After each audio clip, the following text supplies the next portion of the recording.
Hello everyone, कैसे हैं आप सब। स्वागत है आपका आपके अपने YouTube channel computer education by Poonam. और जैसे आप देख रहे हैं कि ट्रिपल सी से रिलेटेड मोस्ट इंपोर्टेंट क्वेश्चंस मैं फिर से आपके लिए लेकर आई हूं, तो ज़रूर आप अच्छे से देखिएगा और वीडियो में एंड तक बने रहिए क्योंकि आपके इंपॉर्टेंट क्वेश्चंस हैं। एक एक भी पॉइंट आपका छूट गया तो ट्रिपल सी के एग्ज़ाम में आपको प्रॉब्लम हो सकती है। तो मैं नहीं चाहती कि आपकी कोई प्रॉब्लम हो। ट्रिपल सी का एग्ज़ाम आपका बहुत अच्छे से क्वालिफाई हो, बहुत अच्छे ग्रेड से आप पास हो, आपका ए ग्रेड आए, तो यही कोशिश है मेरी। और इसी कोशिश के साथ हम स्टार्ट कर लेते हैं। और स्टार्ट करने से पहले जो भी नए जुड़ रहे हैं आज हमारे साथ, चैनल को सब्सक्राइब जरूर कर ले ताकि नोटिफिकेशन उनके पास समय से पहुंच पाए। तो चलिए फिर, जैसे कि हमारा यहाँ पे 13 हमने 12 क्वेश्चन तक किए थे, तो अब 13 आगे बढ़ते हैं, हम 13 पे आते हैं। तो अ hardware device that convert data into useful information is called, यानी कि यहाँ पे पूछा गया है कि एक हार्डवेयर डिवाइस जो होती है आपकी, जो कि डेटा को कन्वर्ट करती है इनटू यूजफुल इंफॉर्मेशन में, तो वो एक यूजफुल इंफॉर्मेशन में इसको कन्वर्ट करती है, तो उसे हम क्या कहते हैं? प्रोटेक्टर कहते हैं, आउटपुट डिवाइस कहते हैं, इनपुट डिवाइस कहते हैं, या प्रोसेसर कहते हैं।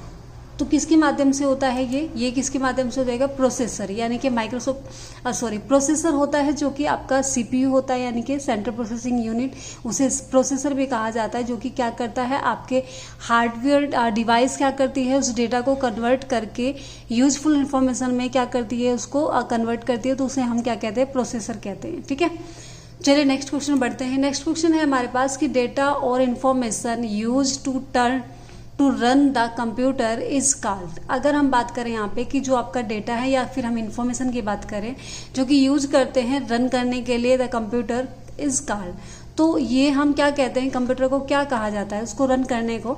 सॉफ्टवेयर, हार्डवेयर, पेरिफेरल या फिर सीपीयू कहा जाता है। तो उसे हम क्या कहेंगे? यहाँ पे सॉफ्टवेयर कहेंगे। हार्डवेयर आपको पता ही हार्डवेयर किसे कहा गया है, अभी पीछे हमने बताया भी है वहाँ पे। तो अगर यहाँ पे हम बात करें, सॉफ्टवेयर कहा जाएगा उस चीज़ को, रन करने की चीज़ जो कि डेटा को क्या करेगा, एक इंफॉर्मेशन में रन करने के लिए जो कंप्यूटर कार्ड जो उसको कहा जाता है, जो रन करता है कंप्यूटर में, तो वो आपका सॉफ्टवेयर कहलाता है। प्रिफेरिकल होते हैं आपकी इनपुट डिवाइस, आउटपुट डिवाइस, जो कि सारे कंप्लीट डिवाइसेस जो होती हैं मिलकर जो वर्क होता है, उन्हें हम प्रिफेरल कहा जाता है उनको। ठीक है, तो ये आपको पता होना चाहिए। नेक्स्ट क्वेश्चन है हमारे पास कि to open a file quickly from the dialog box double click the file icons. अगर हम बात करें यहाँ पे कि हम किसी फाइल को क्विकली ओपन करना चाहते हैं, उस डायलॉग बॉक्स पर हमें क्लिक करना होता है। जिस फाइल को हमें ओपन करना है तो उसके ऊपर डबल क्लिक करेंगे। क्या ये बात सही है या फिर गलत है? तो जाहिर सी बात है, ट्रू और फॉल्स में से ये आंसर क्या हो जाएगा? ट्रू हो जाएगा, क्योंकि जब भी हमें किसी एप्लीकेशन को ओपन करना होगा, किसी फाइल को ओपन करना होगा, तो उसको हम डबल क्लिक कर सकते हैं और वो आसानी से ओपन हो जाता है। ठीक है, क्विकली ओपन हो जाता है। अब नेक्स्ट अगर हम बात करें कि, और यहाँ पे ध्यान रखने वाली बात है कि जो हमारे डेस्कटॉप पे जो आइकन्स दिए होते हैं उनके अकॉर्डिंग हम जब भी किसी भी फाइल को, किसी फोल्डर्स को डबल क्लिक करते हैं तो वो डायरेक्टली क्या हो जाता है? ओपन हो जाता है। ठीक है, नेक्स्ट क्वेश्चन है कि इन MS word every command is available is ribbon. अगर हम बात करें कि MS वर्ड में जो भी कमांड दिए होते हैं अवेलेबल होते हैं रिबन में, क्या वो सही है या गलत है? आपने देखा होगा जब हम MS वर्ड ओपन करते हैं तो वहाँ पर जब हम होम या फिर इंसर्ट जो भी ओपन करते हैं तो उसमें अवेलेबल जो भी कमांड्स होती है वो एक रिबन के अकॉर्डिंग आपको देखने को मिलती है। तो ये बात क्या हो जाएगी? ट्रू हो जाएगी। ठीक है, नेक्स्ट अगर हम बात करें कि the electronic device which can accept data and produce output and store the result for future use is called। अगर हम बात करें कि जो इलेक्ट्रॉनिक डिवाइस होते हैं आपकी, जो कि क्या करती है, डेटा को एक्सेप्ट करती हैं, प्रोड्यूस करती हैं आउटपुट के रूप में, एंड स्टोर द रिजल्ट, और उस रिजल्ट को क्या करते हैं? स्टोर करते हैं फ्यूचर के लिए, तो उसे क्या कहा जाएगा? इनपुट कहा जाएगा, कंप्यूटर, सॉफ्टवेयर या हार्डवेयर कहा जाएगा? तो उसे भी हम क्या कहते हैं? सॉफ्टवेयर कहते हैं, क्योंकि आपने जो स्टोर किया है वो आप फ्यूचर रेफरेंस के लिए रख सकते हैं, सेव कर सकते हैं, तो वो आपके कंप्यूटर के अंदर सेव होगा, तो वो सॉफ्टवेयर के रूप में आपको देखने को मिलता है। ठीक है, चलिए नेक्स्ट हम बात करेंगे what can be show that status bar in MS word के स्टेटस बार में आपको क्या चीज़ वहाँ पे नीचे शो होती है, क्या दिखाई देती है? Name of document, insert button, spell check, number of spelling errors, page numbers, document name, या फिर size of margins, word count, web layout, या फिर number of pages in the document, word count, spellings, grammars check. तो ये हमें last जो हमारा option है यही हमारा सही होगा, क्योंकि हम जब स्टेटस बार को देखते हैं एमएस वर्ड के अंदर तो हम वहाँ पे क्या कर सकते हैं, नंबर ऑफ पेज हमें देखने को मिलते हैं कि डॉक्यूमेंट्स के कितने पेज आपके सामने खुले हुए हैं, कितने पेज हैं आपके पास और किस पेज पर है। आप वर्ड काउंट, जो काउंट आपके वर्ड लिखे होते हैं उनकी काउंटिंग भी आप कर सकते हैं, टोटल आपको दिया होता है वहाँ पे, ठीक है। तो वो आपको यहाँ पे टोटल नंबर ऑफ काउंट दिया होता है, स्पेलिंग चेक कर सकते हैं, ग्रामर चेक कर सकते हैं, तो वो सारी चीज़ें आपको स्टेटस बार में आपको देखने को मिल जाती है, ठीक है। तो हम नेक्स्ट क्वेश्चन की तरफ बढ़ते हैं कि what is the internal memory of in micro computer. Micro computer के अकॉर्डिंग अगर हम बात करें जो इंटरनल मेमोरी होती है माइक्रो कंप्यूटर की वो कितनी होती है, तो ये आपको बताना है कितनी होगी। 256 KB होगी, 250 KB, 252 या 260 होगी। तो यहाँ पे आंसर हो जाएगा 256 हो जाएगी आपकी, क्योंकि माइक्रो कंप्यूटर सबसे छोटा कंप्यूटर होता है। आपके कैटेगरी के अकॉर्डिंग कंप्यूटर को 4 कैटेगरी में रखा गया है, जो कि फर्स्ट है आपका micro computer, second mini computer, third main frame computer और फोर आपका सुपर कंप्यूटर होता है। तो जो छोटा सबसे कंप्यूटर होता है वो माइक्रो कंप्यूटर होता है, और उसकी यहाँ पे अगर हम बात करें इंटरनल मेमोरी जो होती है वो आपकी कितनी होती है, 256 KB होती है। नेक्स्ट है आपके सामने यहाँ पे क्वेश्चन की अगर हम बात करें कि name of the first computer to use magnetic tab for information storage. अगर हम बात करें कि फर्स्ट जनरेशन का जो कंप्यूटर था आपका मैग्नेटिक टैब का बना होता था, जो कि इंफॉर्मेशन स्टोरेज किया जाता है, तो उसका नाम यहाँ पे पूछा गया आपसे कि वो क्या है, एनालिटिकल आइजन है या फिर बाइनरी ऑटोमेटिक कंप्यूटर है या फिर एप्पल है या फिर नॉन ऑफ दीज या फिर इनमें से कोई नहीं है। तो वो कौन सा हो जाएगा, बाइनरी ऑटोमेटिक कंप्यूटर है वो आपका, जो कि मैग्नेटिक टैब का बना था, जो कि आपको इंफॉर्मेशन स्टोरेज के लिए यूजफुल होता था। तो यहाँ पे ये आपका आंसर हो जाएगा। नेक्स्ट क्वेश्चन क्या है हमारे पास, नेक्स्ट क्वेश्चन है हमारे पास कि the format of correct email is. Email का जो अगर हम बात करें फॉर्मेट होता है वो कौन सा इनमें से कैरेक्टर है, यूजर नेम @ डोमेन नेम या फिर नेम प्लस डोमेन या फिर नॉन ऑफ दीज। तो आपका आंसर हो जाएगा यूजर नेम आप लिखते हैं, उसके बाद @ लगाते हैं, फिर डोमेन। तो नेक्स्ट क्वेश्चन की तरफ बढ़ते हैं हम। नेक्स्ट क्वेश्चन है हमारे पास कि Ctrl+B is use for. Ctrl+B से क्या होता है, कौन सी किसकी शॉर्टकट की है Ctrl+B, बॉर्डर, इटैलिक, नेम या फिर बोल्ड। तो यहाँ पर अगर हम बात करें कि बोल्ड जब हम करते हैं अपने अगर हम फॉन्ट को थोड़ा मोटे वर्ड में लिखना चाहते हैं, एक हेडिंग वे में लिखना चाहते हैं, तो हमें क्या करना होगा, Ctrl+B का इस्तेमाल करते हैं ताकि वो शब्द क्या हो जाते हैं, बोल्ड हो जाते हैं थोड़े शब्द। तो इस तरह से हमें यहाँ पे देखने को मिल जाता है। इटैलिक के लिए आपका Ctrl+I का इस्तेमाल आप करते हैं, ठीक है। तो नेक्स्ट हम बात करते हैं यहाँ पर जो नेक्स्ट क्वेश्चन है हमारे पास, to create a new worksheet. अगर मुझे कोई न्यू वर्कशीट क्रिएट करनी है, सिलेक्ट वर्कशीट को सिलेक्ट करके फ्रॉम मेन्यू से, तो ये बात आपको सही है या फिर ये गलत है, यानी कि ट्रू और फॉल्स आपको बताना है। कि जब आप कोई क्या करते हैं कि आपको कोई न्यू वर्कशीट क्रिएट करनी होगी तो आपको क्या करना होगा, सिलेक्ट करना होगा वर्कशीट फ्रॉम मेन्यू से आपको करना होगा। तो ये बात बिल्कुल सही है, जाहिर सी बात है कि जब हम एक नई डॉक्यूमेंट यहाँ पे न्यू वर्कशीट हम क्रिएट करते हैं तो वर्कशीट फ्रॉम मेन्यू से जाकर हमें क्या करना होगा, न्यू पर हमें क्लिक करना होगा, तो वो हमारी न्यू वर्कशीट वहाँ पे हमें देखने को मिल जाती है, ठीक है। नेक्स्ट क्वेश्चन है हमारे पास यहाँ पर कि दिया हुआ है कि व्हाट इज द शॉर्टकट की for insertion of a new slide in MS PowerPoint. MS PowerPoint में इंसर्शन करनी है, आपको इंसर्ट करनी है, यानी कि एक शॉर्टकट की के माध्यम से कि आप न्यू स्लाइड वहां पे लेना चाहते हैं। तो न्यू स्लाइड के लिए आपको MS पावरपॉइंट में किस शॉर्टकट की का इस्तेमाल करना होगा, Ctrl+Insert, Ctrl+N, Ctrl+O या फिर नॉन ऑफ दीज। तो यहाँ पर हम इस्तेमाल करेंगे जो कि हमें न्यू स्लाइड लेनी है अगर, तो यहाँ पे हो जाएगा आपका न्यू स्लाइड के लिए Ctrl+N आप यहाँ पे इस्तेमाल कर सकते हैं। तो यहाँ पे हम क्या कर सकते हैं, न्यू स्लाइड ले सकते हैं MS पावरपॉइंट में, ठीक है। नेक्स्ट क्वेश्चन की तरफ बढ़ते हैं। नेक्स्ट क्वेश्चन है हमारे पास कि LAN stand for local area network. यहाँ पे बताया गया है कि लैन की जो फुल फॉर्म होती है वो लोकल एरिया नेटवर्क होती है। तो ये पूछा गया है कि क्या ये बात सही है या फिर गलत है। तो ये ट्रू और फॉल्स में आपको बताना है। तो क्या हो जाएगा, लोकल एरिया नेटवर्क, ये हमें पता है इसकी फुल फॉर्म होती है, ठीक है। नेक्स्ट क्वेश्चन है हमारे पास, the extension of web page is. Web page की जो आपकी एक्सटेंशन होता है उसका, तो वो क्या होता है, HTML होता है, .mp4 होता है, .html होता है और नॉन ऑफ दीज होता है। तो जाहिर सी बात है अगर हम कोई वेब पेज बनाते हैं तो वेब पेज डिजाइन करते हैं तो उसकी जो एक्सटेंशन होता है वो .html होता है आपका, ठीक है। चलिए नेक्स्ट क्वेश्चन की तरफ बढ़ते हैं। नेक्स्ट है हमारे पास कि व्हाट इज द शॉर्टकट की फॉर कट करने के लिए यहाँ पे कौन सी शॉर्टकट की का इस्तेमाल किया जाता है। अगर मुझे कोई मैटर कट करना है, कोई शब्द कट करना है तो हम कौन सी शॉर्टकट की का इस्तेमाल करेंगे, Ctrl+X, Ctrl+C, Ctrl+M या फिर Ctrl+Z।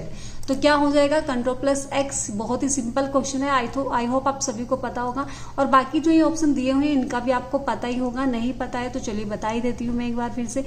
Ctrl+C हम इस्तेमाल करते हैं मैटर को कॉपी करने के लिए, और Ctrl+M इस्तेमाल करते हैं मार्जिन सेट करने के लिए, और Ctrl+Z का इस्तेमाल हम करते हैं अंडू करने के लिए, यानी कि कट किया हुआ मैटर को वापस करने के लिए। अब आपको बताना है यहाँ पे रेडो के लिए कौन सी शॉर्टकट की का इस्तेमाल होता है, यानी कि जो कट किया हुआ मैटर आपने वापस लाए हैं, आप उसको वापस हटाने के लिए आप शॉर्टकट की का इस्तेमाल करते हैं, तो वो आपको बताना है। कमेंट बॉक्स में जरूर बताइएगा।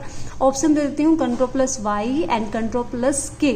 तो ये आपके दो ऑप्शन है, जरूर बताइएगा। मैं इंतजार रहेगा मुझे क्वेश्चन में आप कमेंट में आपके जवाब का, ठीक है। नेक्स्ट क्वेश्चन की तरफ बढ़ते हैं। To open the find, replace and go to. तो यहाँ पे तीन ऑप्शन आपके सामने दिए गए हैं, find, replace and go to. इनकी शॉर्टकट की आपको बतानी है कि किस शॉर्टकट की से हम इन तीनों का इस्तेमाल कर सकते हैं। तीनों एक साथ हमें देखने को मिल जाते हैं, तो F3, F4, F5 या फिर नॉन ऑफ दीज। तो जाहिर सी बात है जैसे ही आप F5 MS वर्ड में आप ऑप्शन क्लिक करते हैं, चलिए फिर नेक्स्ट क्वेश्चन की तरफ बढ़ते हैं। नेक्स्ट क्वेश्चन है हमारे पास कि which of the following is a scientific computer language. यहाँ पे पूछा गया है कि साइंटिफिक कंप्यूटर लैंग्वेज इनमें से कौन सी है। तो साइंटिफिक लैंग्वेज का आपके बारे में आपको बताना है यहाँ पे बेसिक, कोबोल, फोर्ट्रेन या फिर पास्कल। तो इनमें से आपको बताना है कि जो साइंटिफिक कंप्यूटर लैंग्वेज होती है वो कौन सी है। तो क्या कौन सी हो जाएगी, फोर्ट्रेन, जो आपकी साइंटिफिक हाई लेवल लैंग्वेज होती है जिसका इस्तेमाल किया जाता है। अब इनके बारे में कुछ इन्फॉर्मेशन हम जान लेते हैं। तो इन्फॉर्मेशन है यहाँ पे कि बेसिक की फुल फॉर्म होती है आपकी beginners all purpose symbolic instruction code, ये इसकी फुल फॉर्म होती है। और अगर हम बात करें कोबोल लैंग्वेज की, तो कोबोल की फुल फॉर्म होती है कॉमन बिजनेस ओरिएंटेड लैंग्वेज। और पास्कल की फुल फॉर्म होती है, पास्कल एक नाम है जो कि बैलेज पास्कल फुल नेम है, ऑनर ऑफ पास्कल लैंग्वेज, ठीक है। और अगर हम फोर्ट्रेन की बात करें तो फोर्ट्रेन की फुल फॉर्म होती है फोर से बना है फॉर्मूला, ट्रांस से बना है ट्रांसलेशन। तो यहाँ पे ये आपकी जो हाई लेवल लैंग्वेज है उनके बारे में कुछ इन्फॉर्मेशन थी जो मैं आपके सामने लेकर आई हूँ।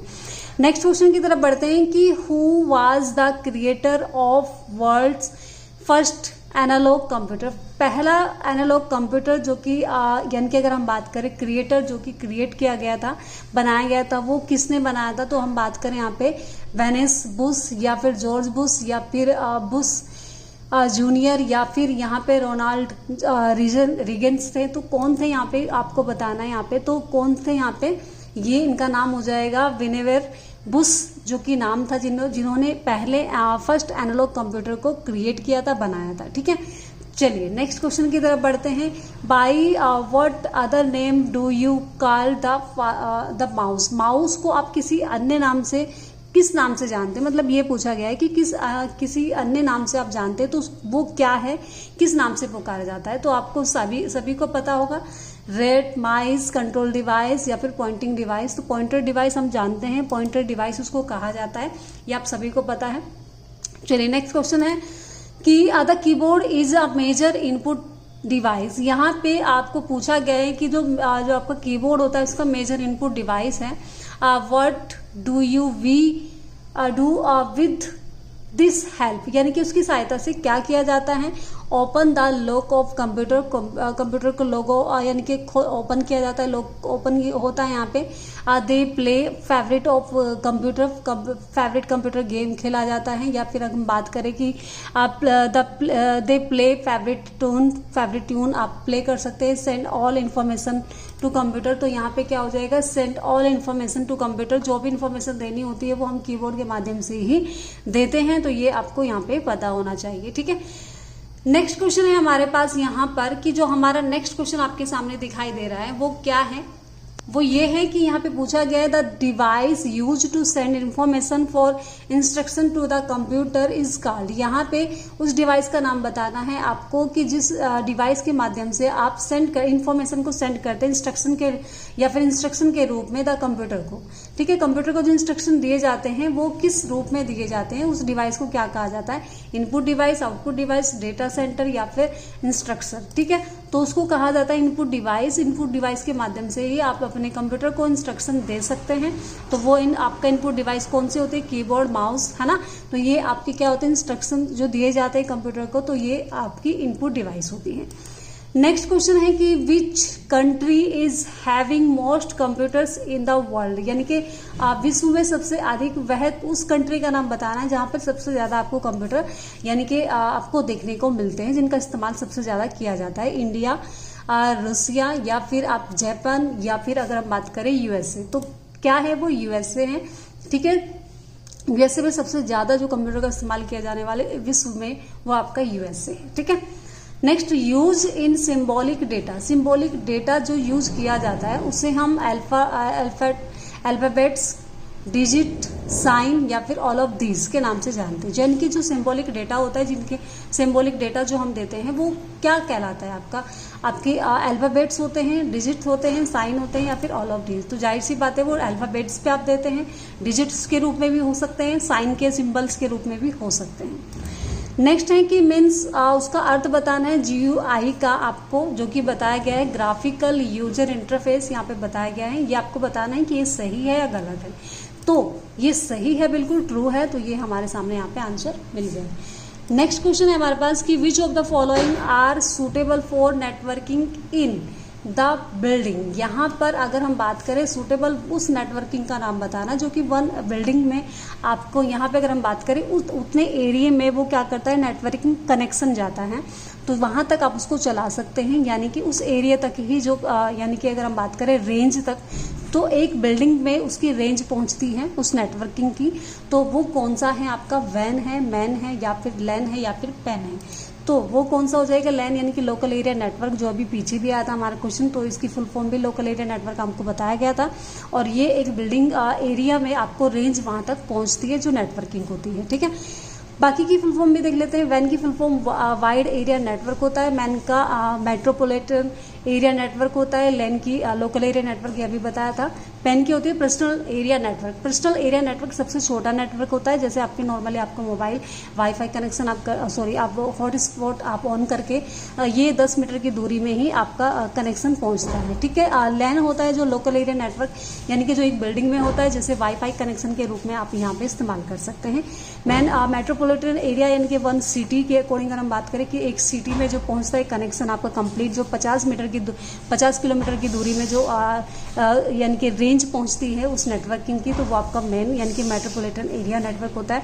वैन आपका वाइड एरिया नेटवर्क, यानी कि पूरे विश्व में या पूरी कंट्री के अकॉर्डिंग अगर हम बात करें, जो कनेक्शन पहुंचता है वो आपका वैन के अकॉर्डिंग होता है। ठीक है, नेक्स्ट क्वेश्चन है आपके पास, the internet society is a voluntary organisations what is purpose, यानी कि उसका पर्पज यहाँ पे बताया गया है कि जो इंटरनेट आपका जो सिक्योरिटी होती है यहाँ पे, सोसाइटी इज वॉलेटरी होती है, यानी कि उसका पर्पज क्या होता है। तो उसका पर्पज यहाँ पे पूछा गया है, to increase the buying of computer. ठीक है, टू सेंड और receive information at the world level, या फिर प्रोमोट कंप्यूटर यूज, या फिर नॉन ऑफ दिस। तो आंसर हो जाएगा यहाँ पे टू सेंड और रिसीव, यानी कि सेंड करना या रिसीव करना इन्फॉर्मेशन को एट वर्ल्ड लेवल, यानी कि एक वर्ल्ड लेवल पर आप अपने उस इन्फॉर्मेशन को क्या कर सकते हैं, सेंड कर सकते हैं या फिर रिसीव कर सकते हैं। ठीक है, तो ये आपका इंटरनेट जो आपकी सोसाइटी होती है उसके अकॉर्डिंग यहाँ पे देखने को मिलता है, वॉलेटरी ऑर्गेनाइजेशन के माध्यम से। नेक्स्ट क्वेश्चन है कि हु प्रोवाइड इंटरनेट एड्रेस।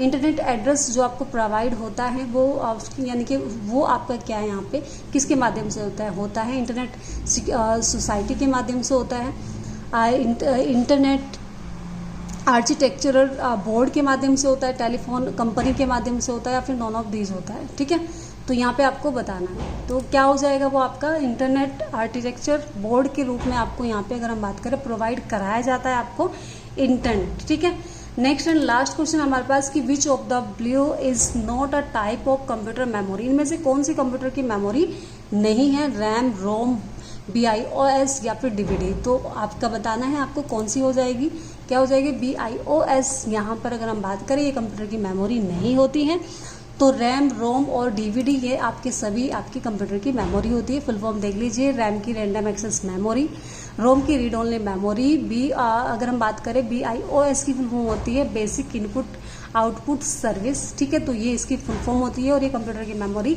नहीं होती है, तो ये आपको ध्यान रखना है, ठीक है। तो ये एक टाइप है आपका किसका, आपका यानी कि अगर हम बात करें जो आपके सिस्टम सॉफ्टवेयर होता है उसके अकॉर्डिंग यहाँ पे बताया गया, उसका एक टाइप होता है सिस्टम सॉफ्टवेयर का, जो कि बेसिक इनपुट आउटपुट सर्विस के माध्यम से होता है।